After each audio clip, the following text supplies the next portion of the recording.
Dear Esther, I have lost track of how long I have been here and how many visits I have made overall. Certainly the landmarks are now so familiar to me that I have to remind myself to actually see the forms and shapes in front of me. I could stumble blind across these rocks, the edges of these precipices, without fear of missing my step and plummeting down to sea. Besides, I have always considered that if one is to fall, it is critical to keep one's eyes firmly open.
At night, you can see the lights sometimes from a passing tanker or trawler.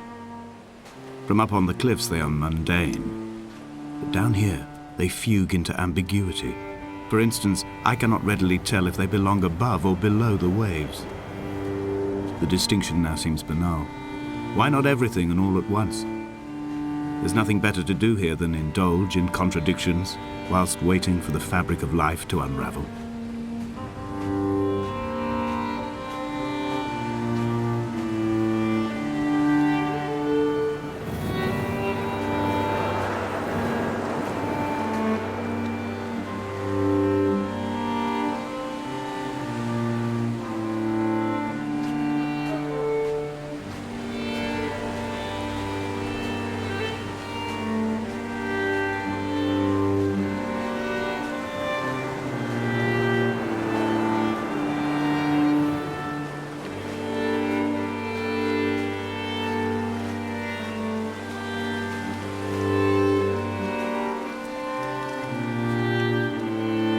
found the ship's manifest, crumpled and waterlogged under a stash of paint cans.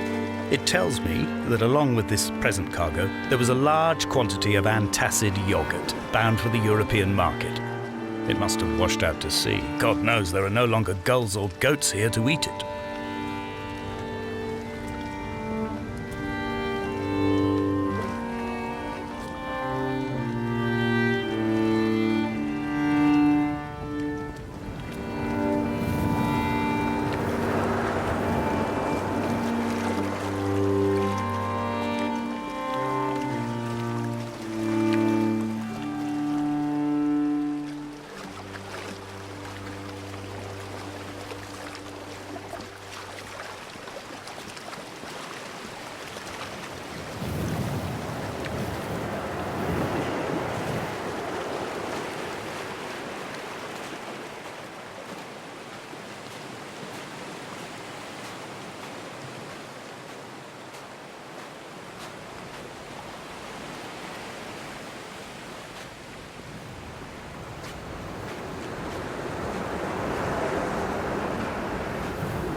Donnelly's book had not been taken out from the library since 1974. I decided it would never be missed as I slipped it under my coat and avoided the librarian's gaze on the way out. If the subject matter is obscure, the writer's literary style is even more so. It is not the text of a stable or trustworthy reporter. Perhaps it is fitting that my only companion in these last days should be a stolen book written by a dying man.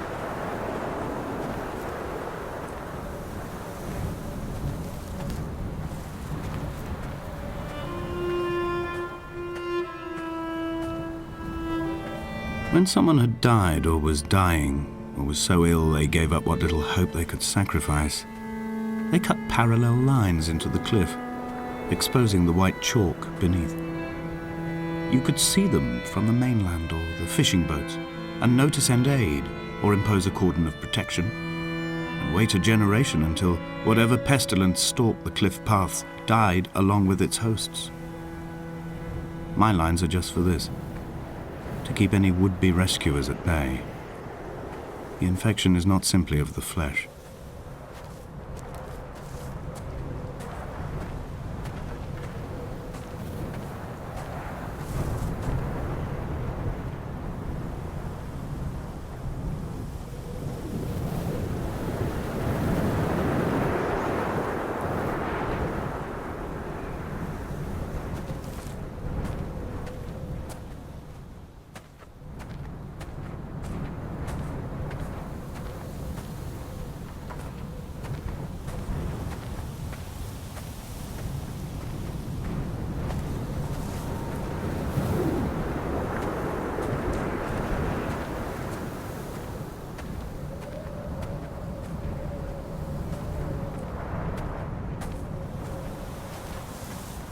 We are not like Lot's wife, you and I.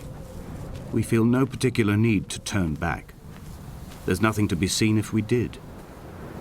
No tired old man parting the cliffs with his arms. No gifts or Bibles laid out on the sand for the taking. No tides turning or the shrieking gulls overhead. The bones of the hermit are no longer laid out for the taking. I have stolen them away to the guts of this island, where the passages all run to black, and where we can light each other's faces by their strange luminescence.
Dear Esther, I met Paul. I made my own little pilgrimage. My Damascus, a small semi-detached on the outskirts of Wolverhampton. We drank coffee in his kitchen and tried to connect to one another. Although he knew I hadn't come in search of an apology, reason or retribution, he still spiraled in panic, thrown high and lucid by his own dented bonnet. Responsibility had made him old. Like us, he'd already passed beyond any conceivable boundary of life.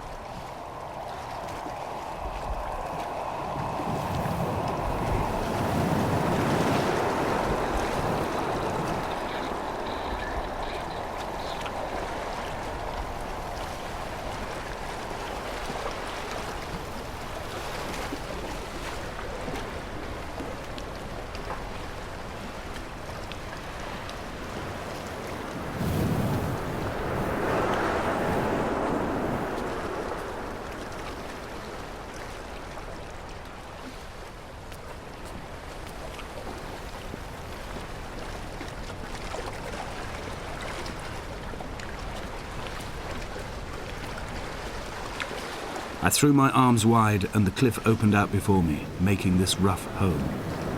I transferred my belongings from the Bothy on the mount and tried to live here instead. It was cold at night and the sea lapped at the entrance at high tide. To climb the peak, I must first venture even deeper into the veins of the island, where the signals are blocked altogether. Only then will I understand them, when I stand on the summit and they flow into me, uncorrupted.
I dreamt I stood in the center of the sun, and the solar radiation cooked my heart from the inside. My teeth will curl and my fingernails fall off into my pockets like loose change.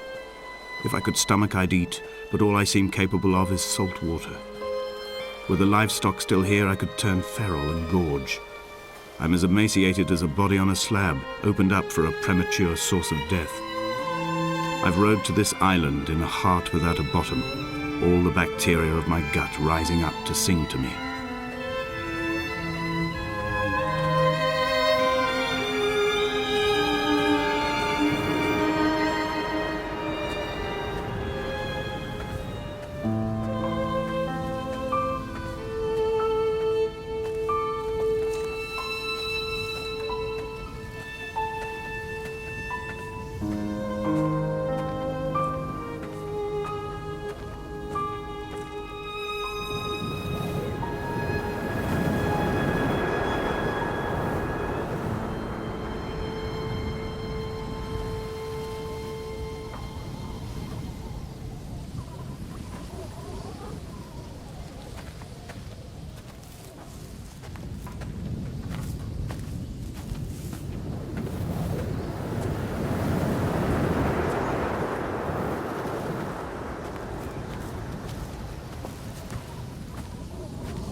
Dear Esther, I have now driven the stretch of the M5 between Exeter and Bristol over 21 times.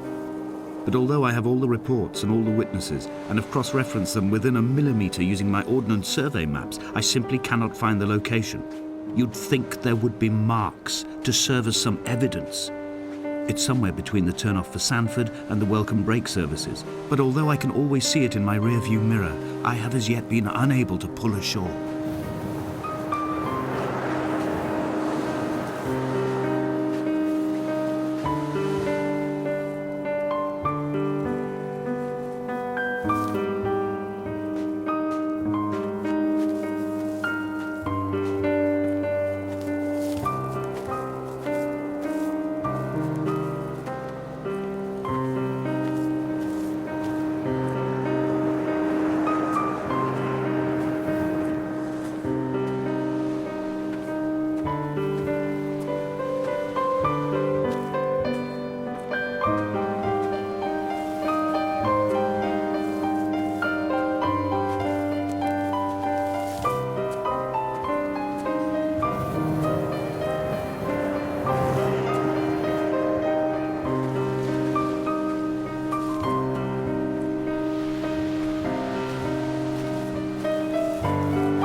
It's only at night that this place makes any sluggish effort at life. You can see the buoy and the aerial. I've been taking to sleeping through the day in an attempt to resurrect myself. I can feel the last days drawing upon me. There's little point now in continuation. There must be something new to find here. Some nook or some cranny that offers a perspective worth clinging to. I've burnt my bridges. I've sunk my boats and watched them go to water.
There must be a hole in the bottom of the boat.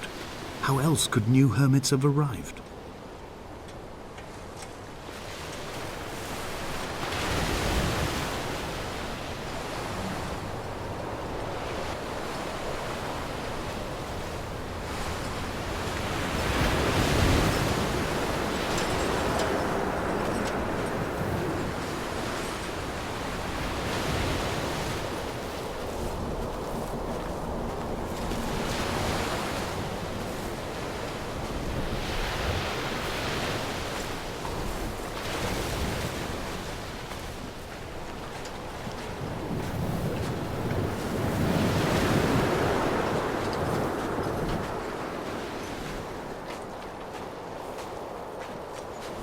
I had kidney stones, and you visited me in the hospital. After the operation, when I was still half submerged in anesthetic, your outline and your speech both blurred. Now my stones have grown into an island and made their escape, and you have been rendered opaque by the car of a drunk.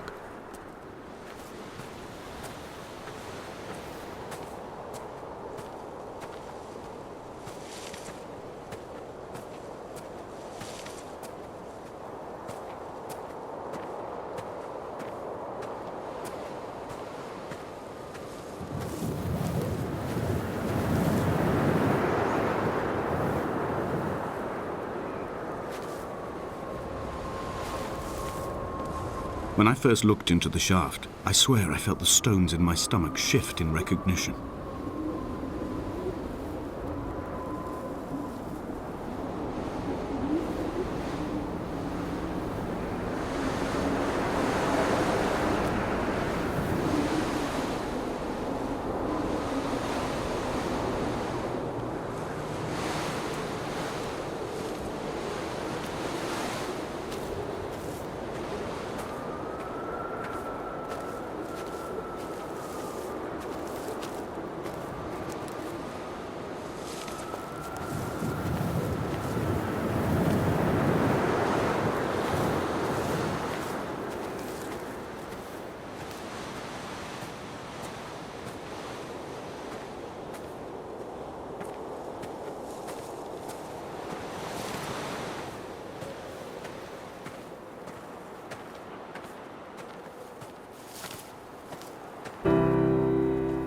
I've begun to climb, away from the sea and towards the center.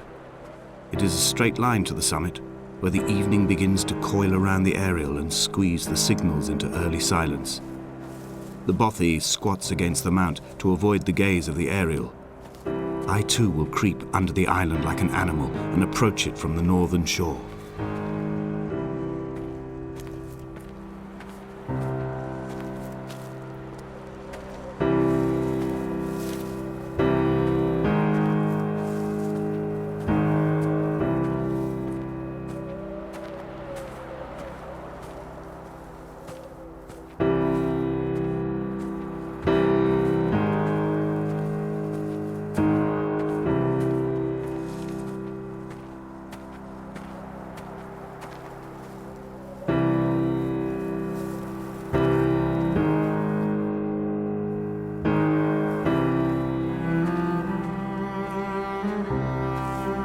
The Bothy was constructed originally in the early 1700s.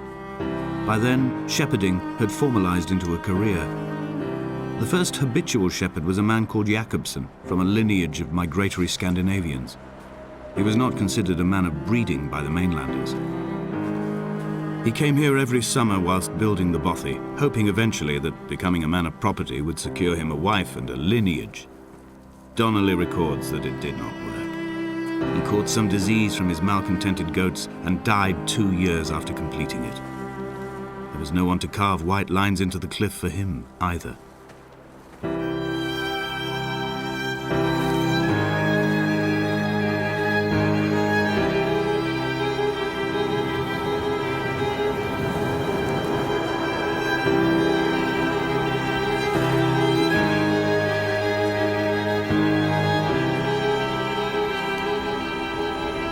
Inventory.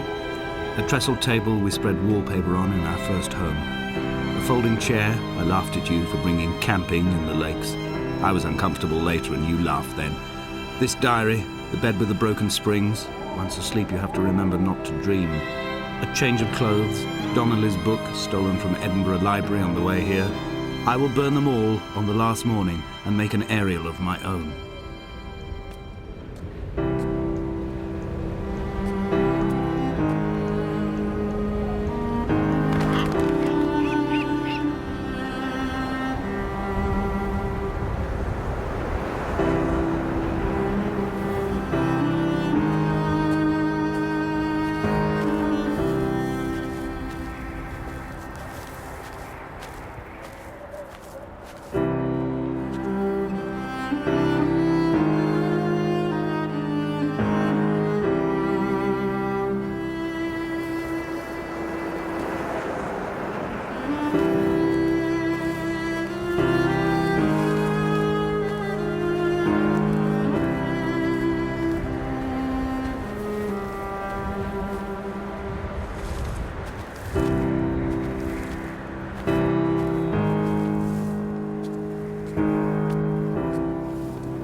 He left his body to the medical school and was duly opened out for a crowd of students 21 days after his passing. The report is included in my edition of his book. The syphilis had torn through his guts like a drunk driver, scrambling his organs like eggs on a plate. But enough definition remained for a cursory examination, and, as I suspected, they found clear evidence of kidney stones. He's likely to have spent the last years of his life in considerable pain. Perhaps this is the root of his laudanum habit. Although its use makes him an unreliable witness, I find myself increasingly drawn into his orbit.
From here, this last time, I have understood there is no turning back. The torch is failing along with my resolve. I can hear the singing of the sea creatures from the passages above me, and they are promising the return of the gulls.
They'd stop the traffic back as far as the Sanford Junction and come up the hard shoulder like radio signals from another star.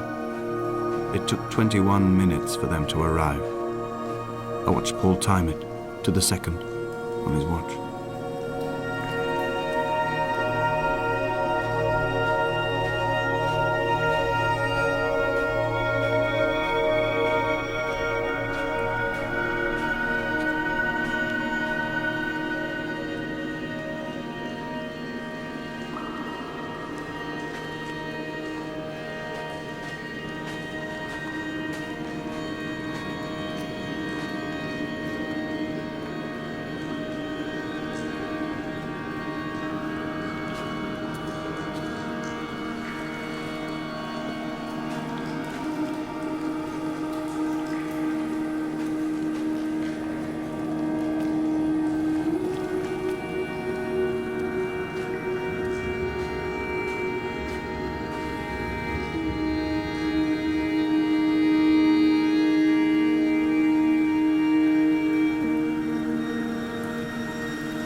In my final dream, I sat at peace with Jakobsen and watched the moon over the Sandford Junction. Goats grazed on the hard shoulder, a world gone to weed and redemption. He showed me his fever scars, and I mine, between each shoulder the nascency of flight.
When I was coming round from the operation, I remember the light they shone in my eyes to check for pupil contraction.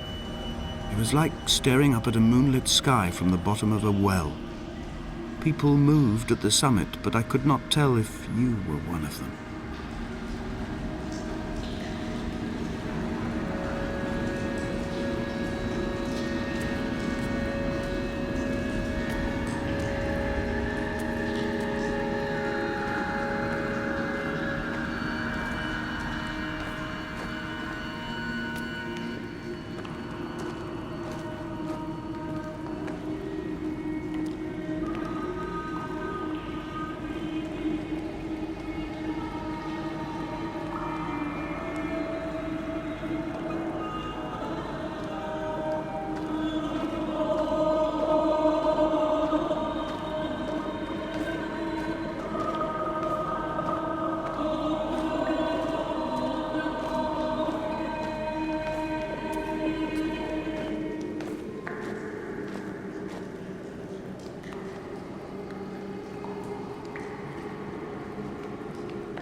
moon over the Sanford Junction, headlights in your retinas.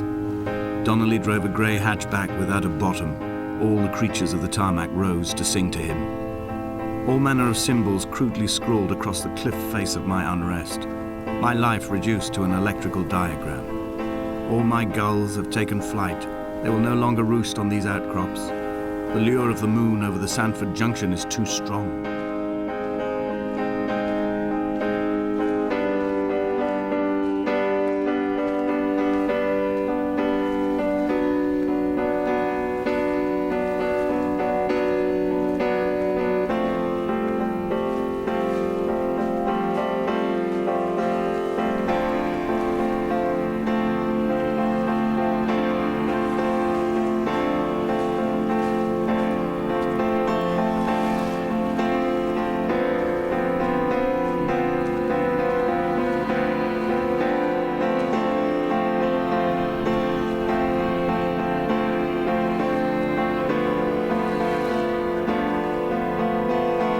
Dear Esther, I find each step harder and heavier.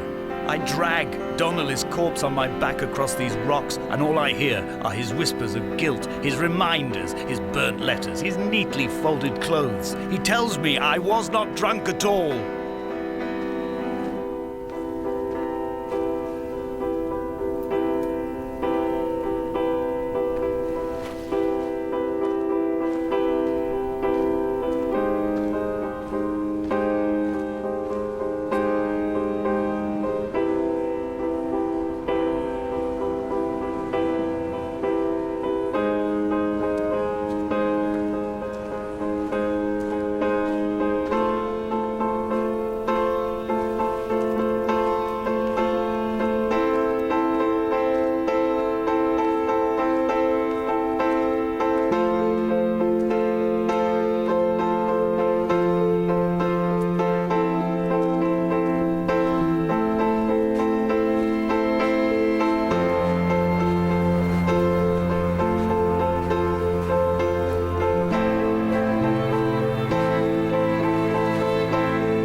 There were chemical diagrams on the mug he gave me coffee in, sticky at the handle where his hands shook. He worked for a pharmaceutical company with an office based on the outskirts of Wolverhampton. He'd been travelling back from a sales conference in Exeter, forming a strategic vision for the peddling of antacid yogurt to the European market. You could trace the connections with your finger, join the dots, and whole new compounds would be summoned into activity.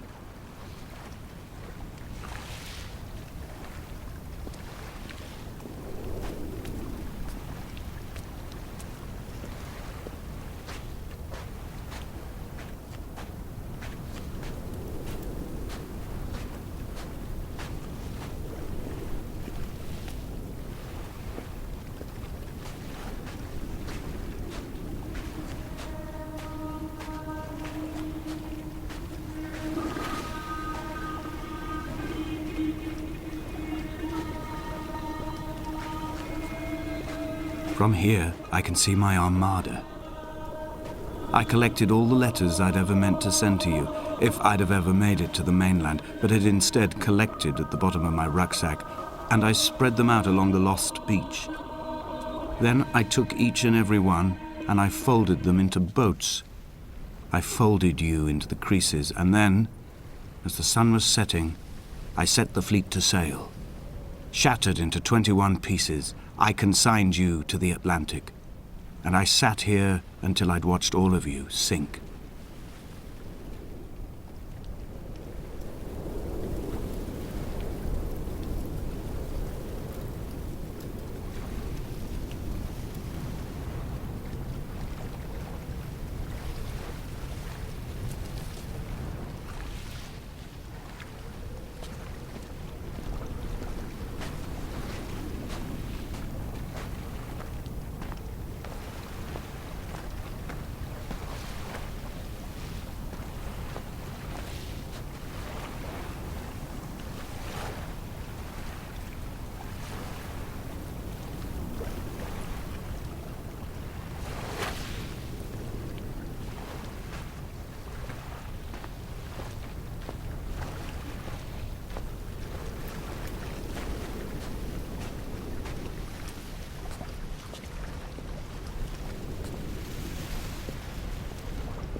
I will drag my leg behind me.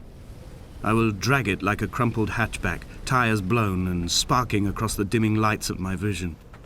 I'm running out of painkillers and am following the flicker of the moon home. When Paul keeled over dead on the road to Damascus, they restarted his heart with the jump leads from a crumpled hatchback. It took 21 attempts to convince it to wake up.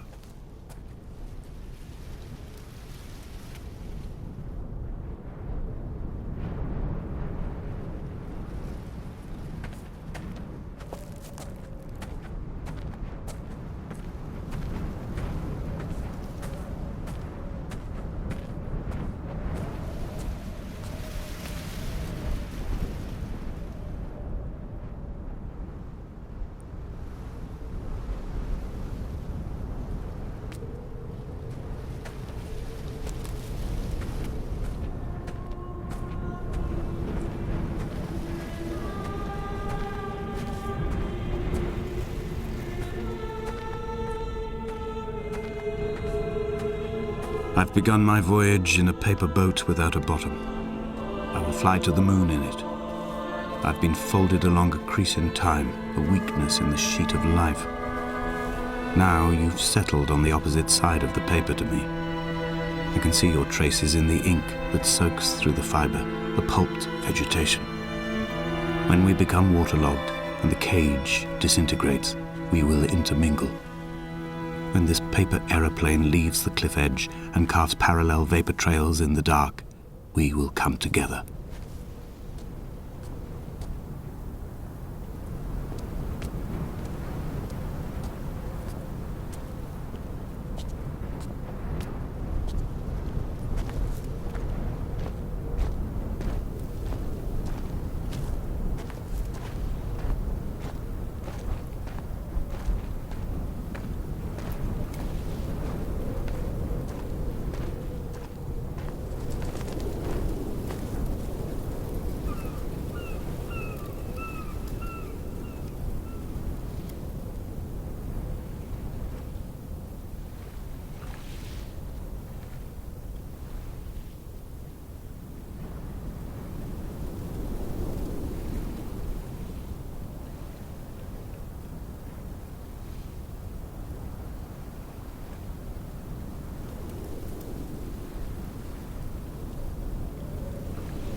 If only Donnelly had experienced this, he would have realized he was his own shoreline, as am I. Just as I am becoming this island, so he became his syphilis, retreating into the burning synapses, the stones, the infection.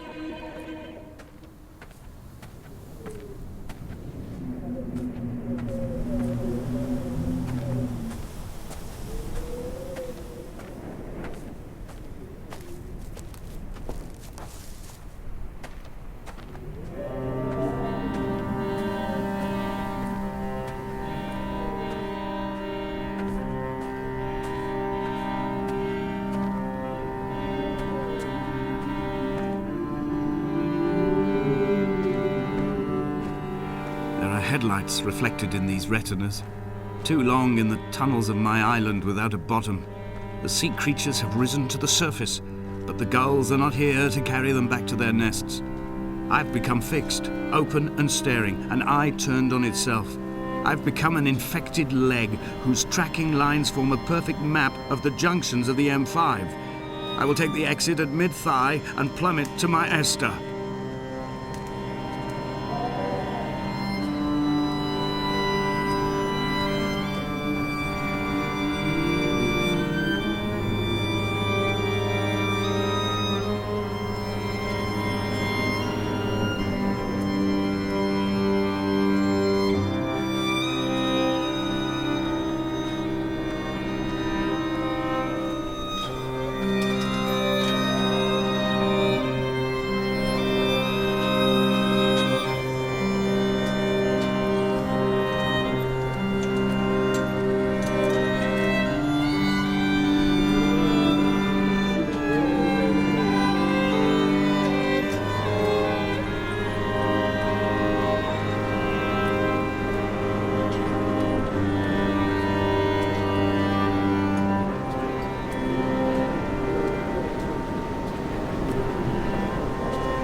A gull perched on a spent bonnet, sideways, whilst the sirens fell through the middle distance and the metal moaned in grief about us.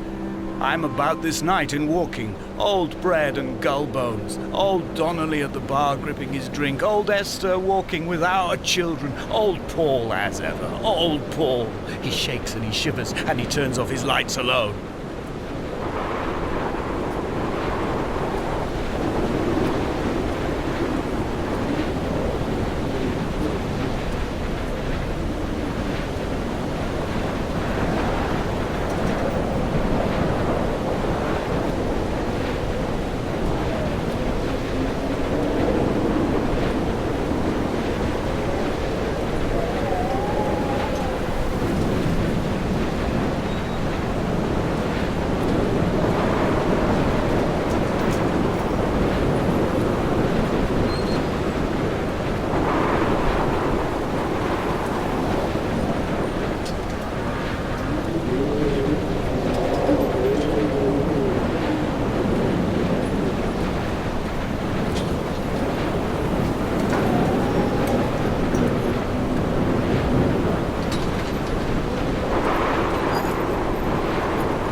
Out of places to climb.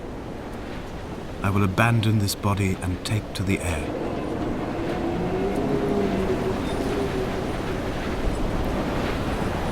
Dear Esther, I have burnt my belongings, my books, this death certificate. Mine will be written all across this island. Who was Jakobsen? Who remembers him? Donnelly has written of him, but who was Donnelly? Who remembers him? I have painted, carved, hewn, scored into this space all that I could draw from him. There will be another to these shores to remember me. I will rise from the ocean like an island without bottom, come together like a stone, become an aerial, a beacon that they will not forget you. We've always been drawn here. One day the gulls will return and nest in our bones and our history. I will look to my left and see Esther Donnelly flying beside me. I will look to my right and see Paul Jacobsen flying beside me. They will leave white lines carved into the air to reach the mainland, where help will be sent.